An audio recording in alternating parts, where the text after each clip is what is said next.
promised, John's here. That's all anybody wants to see is John. As promised, I moved the parts trailer, which we're calling the parts trailer. John came over with his white Chevy, and we hooked it to the equipment trailer that has the frame. And what were you just telling me, John? I can't look at frames like this anymore. I'm sorry. John's throw this one out. Yeah, John's become a frame snob a little bit. Really, I've changed, Steve. Because I've seen the other side. Oh, there's those yellow clips. Yeah, yeah. Okay. See what I mean? It's cool. It's cool again. All right, so the plan is to roll this bad boy off of here, which is not heavy at all, and get it underneath the body, which is becoming heavier because we're putting parts in it.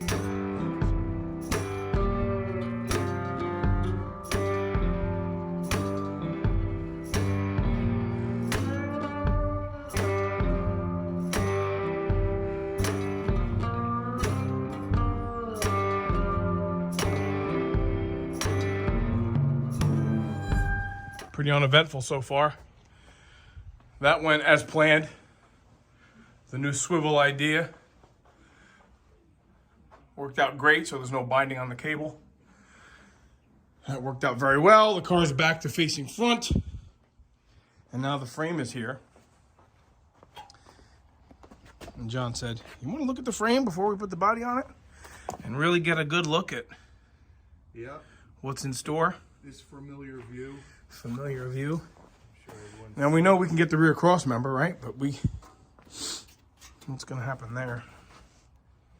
To be determined. And I know it's thin. You know, right here is some rot. You know, right in there. All right, so now, I don't know. It's not as bad as I kind of. I don't think it. Over here. Over here's a little bit. Yeah. Okay. That's no big deal. We got that in stock. And then. Yeah, when these. Well, look. Yeah, when they go upside down, they really tell a story. Then. They'll let you know. So there it is. But we're not working on this yet. This is still just to get the body on. So when we start tacking in the floors,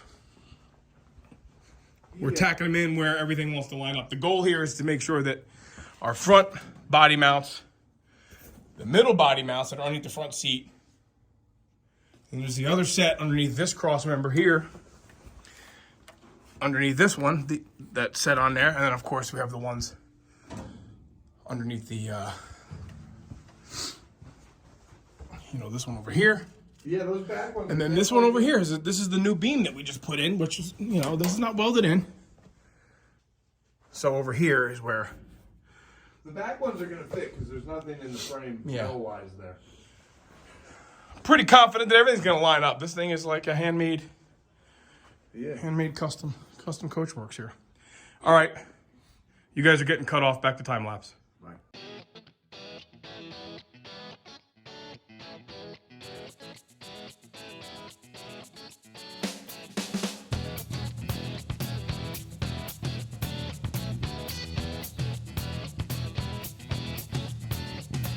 Maybe shouldn't have time-lapsed it going back on, but the bottom line is this thing is going to come on and off so many times.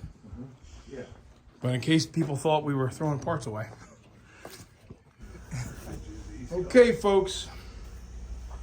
We've just mocked on some body bushings that John had in stock for the El Camino project, so they're on loan here, or they're on a replacement program. So this is where all the factory body mounts go. And all we're trying to do is make sure that old Steve-O's got things where they belong before we start burning them in place. We're improvising here because obviously that is a little overly relieved. We don't need that. So we're just going to improvise because these can sit on this part of the cross member. That bolt hole is supposed to line up in there. So really we just want to make sure that this thing is going to sit kind of sort of where it belongs. Everything looks like it ought to. There's a little bit of a look of what we're working with. So here, we're just gonna drop the body on here and go from there. These two are taller. They're the only two tall ones. weird, right? So I'm assuming they go front or back, or if you hold this up to this, you know, again, it's like that. Well, maybe they go right in the middle because these are countersunk. Maybe. Let's put it there. All right, put it in the middle. Yep. Maybe it's thicker there because of the. Well, I don't know. It looks high. Whatever. Well, look, I mean, okay. Yeah, they might go here. They might go there. Whatever. I'm just gonna hit the button. That's what we're gonna do. Okay. Now we just gotta be careful because these inner wheel well things that I made so nicely. Yeah, should I be back there? Yeah, because they do hug that. They do hug the frame pretty tight. Coming down. I wish I was even slower than this. Well, thank God it's not. I'm gonna touch down up here, Okay. and then as soon as this gets a little pressure, I'll come back there. All right, ready? Bring it down, Pop. Okay.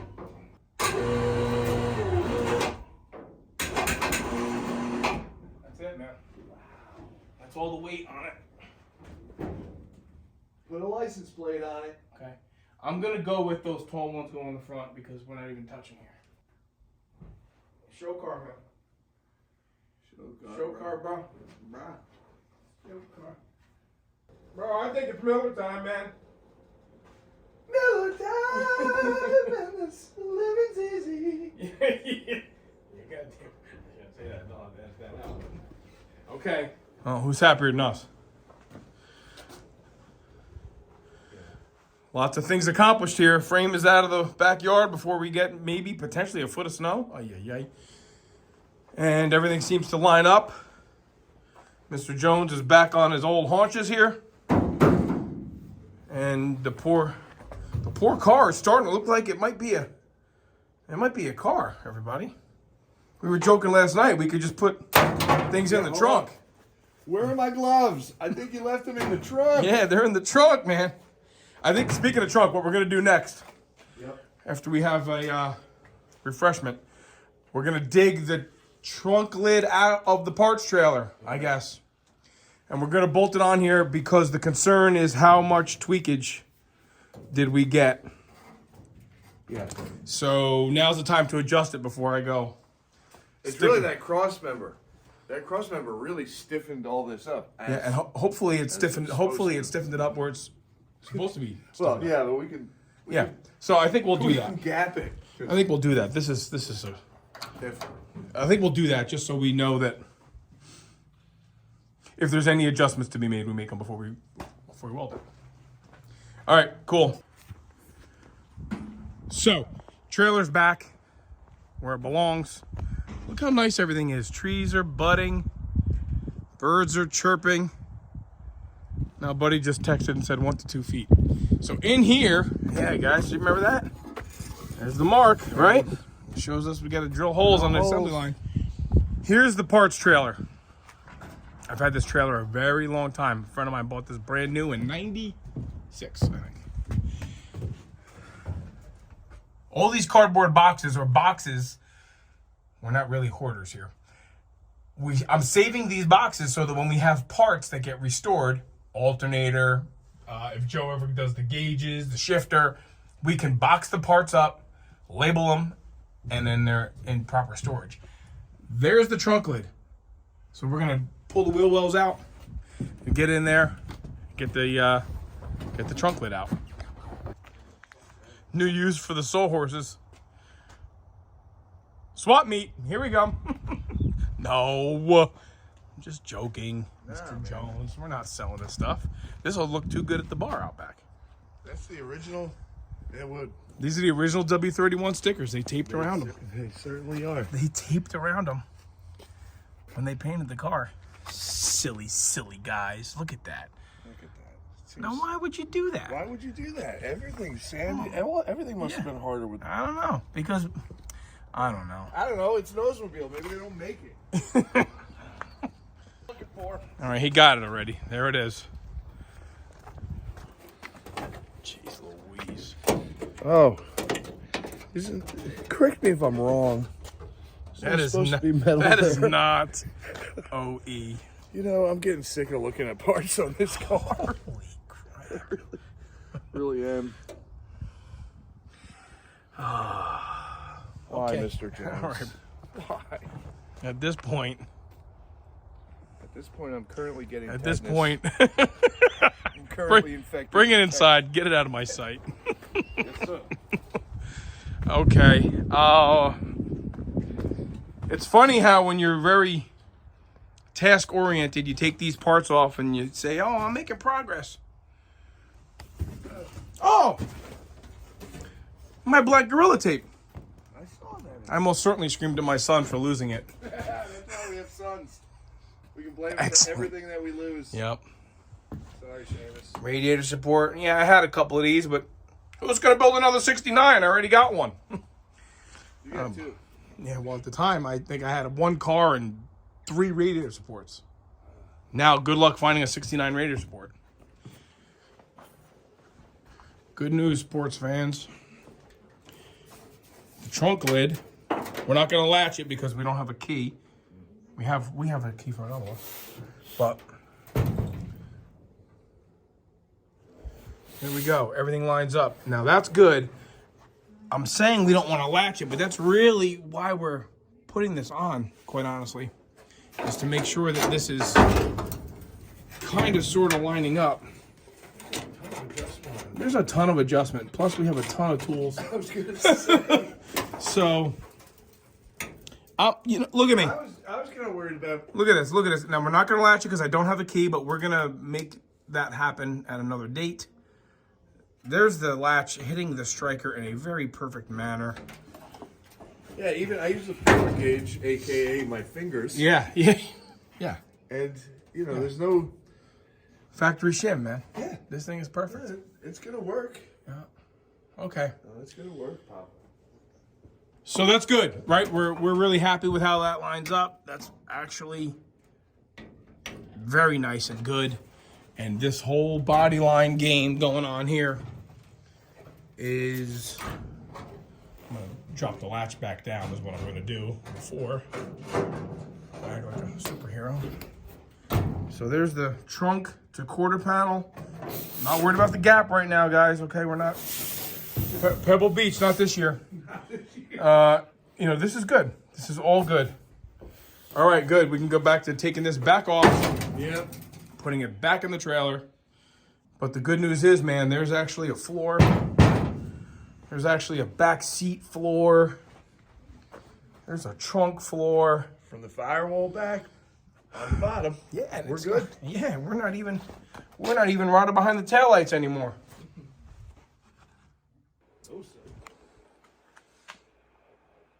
Let's talk all good news, shall we? I just laid underneath the car and I took a screwdriver and I stuck it up through all the body mount holes up into and through the mocked up body bushings, into the floor supports, the body mounts here at the bottom of the firewall. And the very, very good news is that everything lines up. I was pretty confident that it would, but I did a really good job of putting everything back where it was. And let's not forget, this car was smashed pretty hard on the top. So that's all good news. It's a very, very new look. To see it back down on the frame. I gotta tell you, I love this body hoist. I love it. I mean, I can pick this thing up, I can spin it around, I can drop it around. It's so cool. And it can be done by myself. So here's where my little desk area is. So I sit here, working on the labor log, of which, guys, 242 hours. That little note there, December 5th to 3/12. December 5th, we pulled the body off the frame. 3/12, the body went back down on the frame. It's not for good, but at least it's got something to sit on. So I just want to share all that good news with everybody, that it's on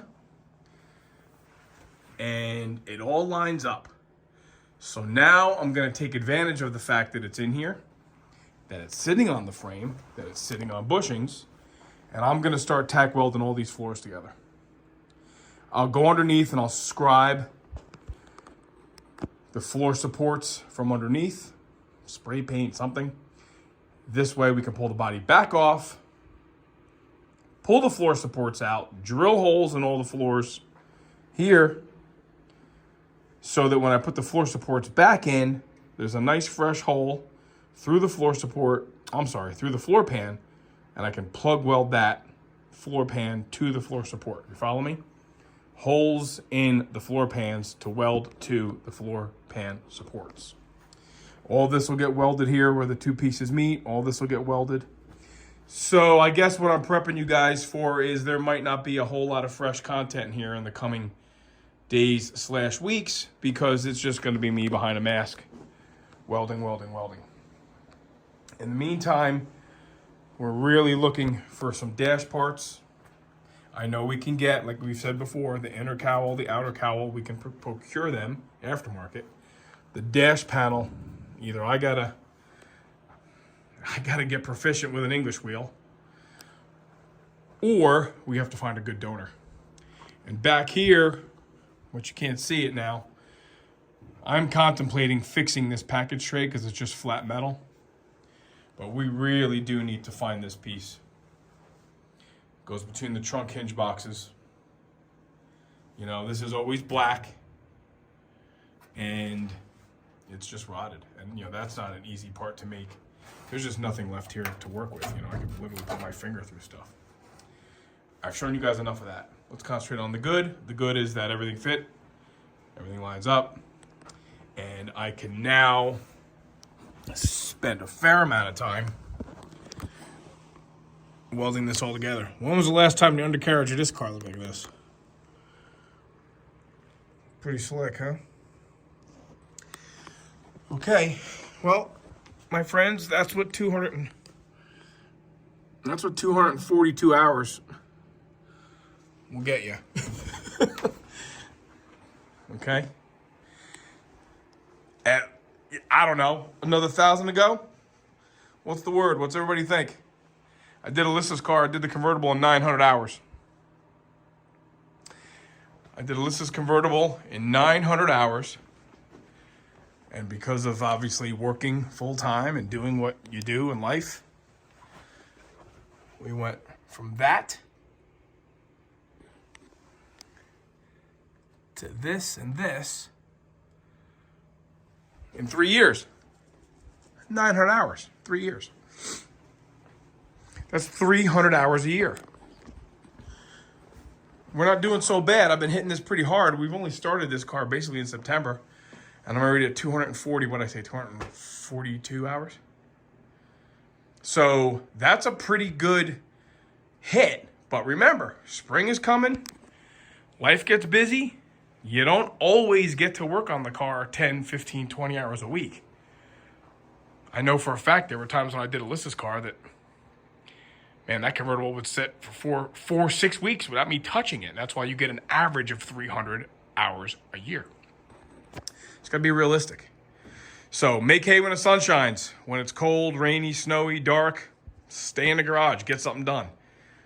But obviously when the season changes and there's a lot of other stuff to do, it will be harder for me to make the time to just bury myself in here. So there you go. Listen, I thank everybody for watching. We're doing really pretty well here. Things are cooking right along, and we got some ideas for the spring.